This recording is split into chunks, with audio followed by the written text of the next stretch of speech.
ఓటుకు నోటు కేసులో ఆంధ్రప్రదేశ్ ముఖ్యమంత్రికి భారీ ఊరట దక్కింది. వైసీపీ నేత ఆళ్ల రామకృష్ణారెడ్డి వేసిన పిటిషన్ను సుప్రీంకోర్టు డిస్మిస్ చేసింది.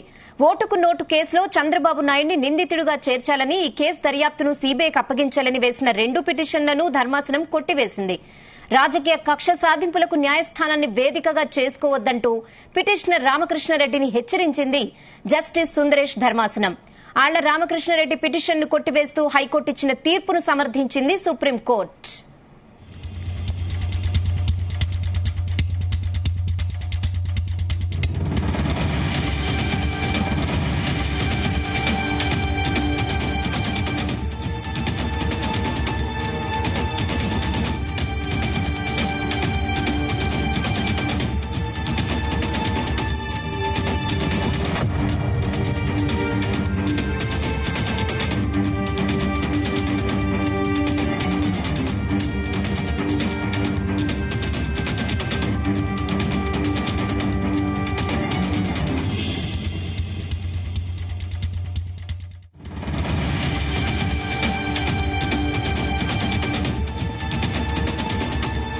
ఓటుకు నోటు కేసులో ఆంధ్రప్రదేశ్ ముఖ్యమంత్రి చంద్రబాబుకి భారీ ఊరట దక్కింది. వైసీపీ నేత ఆళ్ల రామకృష్ణారెడ్డి వేసిన పిటిషన్ను డిస్మిస్ చేసింది.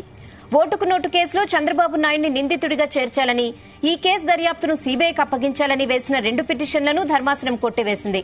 రాజకీయ కక్ష సాధింపులకు న్యాయస్థానాన్ని వేదికగా చేర్చుకోవద్దంటూ పిటిషనర్ రామకృష్ణారెడ్డిని హెచ్చరించింది జస్టిస్ సుందరేష్ ధర్మాసనం.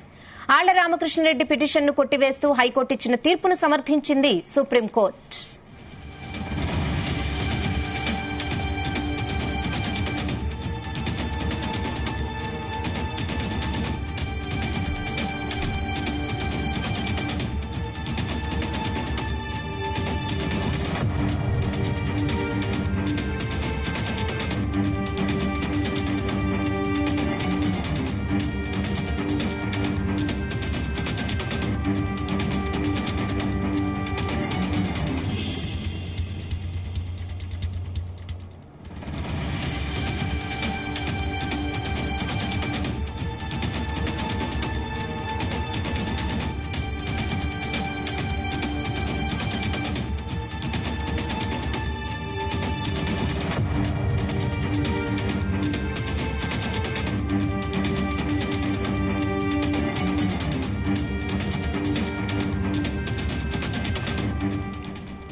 ఓటుకు నోటు కేసులో ఆంధ్రప్రదేశ్ ముఖ్యమంత్రి చంద్రబాబు నాయుడుకి భారీ ఊరట లభించింది. వైసీపీ నేత ఆళ్ల రామకృష్ణారెడ్డి వేసిన పిటిషన్ను సుప్రీంకోర్టు డిస్మిస్ చేసింది.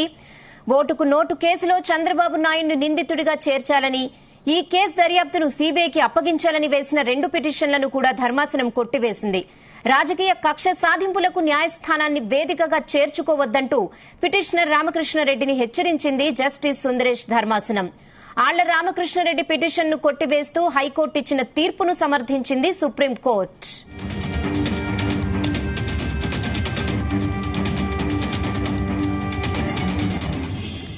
ఇదే విషయంపై మరిన్ని అప్డేట్స్ మా ప్రతినిధి రామచంద్ర అందిస్తారు. రామచంద్ర,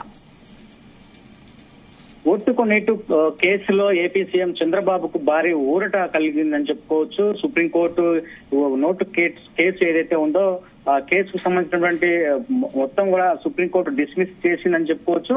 వైసీపీ మాజీ ఎమ్మెల్యే ఆళ్ల రామకృష్ణారెడ్డి ఈ పిటిషన్ సుప్రీంకోర్టులో వేశారు. అప్పట్లో ఓటుకు నోటు కేసు తెలంగాణలో ఏదైతే ఎమ్మెల్సీ ఎన్నికల అప్పుడు ఎమ్మెల్యేలను కొనుగోలు చేస్తుండగా ఇది చోటు చేసుకునింది. అప్పుడు ప్రస్తుత తెలంగాణ ముఖ్యమంత్రి రేవంత్ రెడ్డి రెడ్ హ్యాండెడ్ గా పట్టుకోవడం, ఆ తర్వాత వాయిస్ రికార్డులో చంద్రబాబు నాయుడు వాయిస్ రావడం అంతా కూడా చూసాము. అయితే ఆ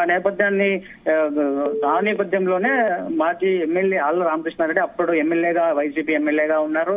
అప్పుడు ఆయన సుప్రీంకోర్టుకు వెళ్ళినటువంటి పరిస్థితి, ఈ కేసును విచారించాలని చెప్పి కూడా ఆయన వెళ్ళిన నేపథ్యం అయితే ఉంది. అయితే ఇవాళ చాలా సంచలనమైన అని చెప్పుకోవచ్చు.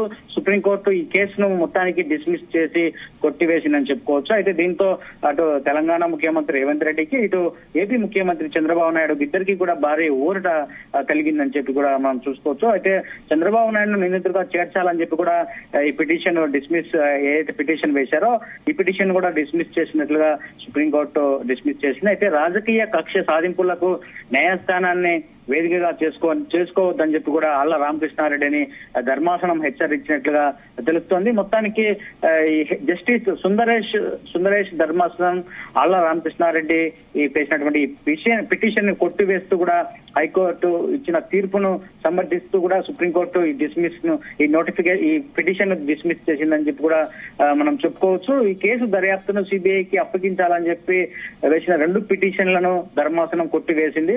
రాజకీయ కక్ష సాధింపులో భాగంగానే ఈ పిటిషన్ వేశారని చెప్పి కూడా ధర్మాసనం భావించిన నేపథ్యంలోనే ఈ కేసు డిస్మిస్ చేసినట్లుగా తెలుస్తోంది. దీనిపై ఆళ్ల రామకృష్ణారెడ్డి ఎటువంటి స్టెప్ తీసుకుంటారు అనేది కూడా చూడాల్సింది. మొత్తానికి ఏదైతే గత కొన్ని ఏళ్లుగా ఈ కేసు నడుస్తూ వస్తూ ఉన్నారు. అయితే ఎట్టకేళ్లకు చంద్రబాబుకు భారీ ఊరట కలిగిందని చెప్పి కూడా టీడీపీ శ్రేణులు అయితే చెప్తున్నారు.